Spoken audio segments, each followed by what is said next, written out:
काली दरो मधुरे है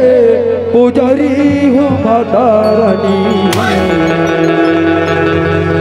हमें चढ़ावो तोला दर्शन दे माता मोला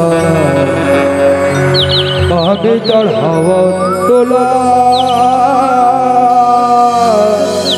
दर्शन देव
अर्जी करा तो दाई विधि करा तो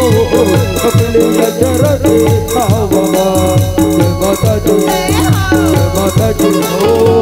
पूरी दाई का दाई रोवा तो टूटी ना मयू दाता अर्जी करा तो दाई विधि करा तो अपने अजर से खावा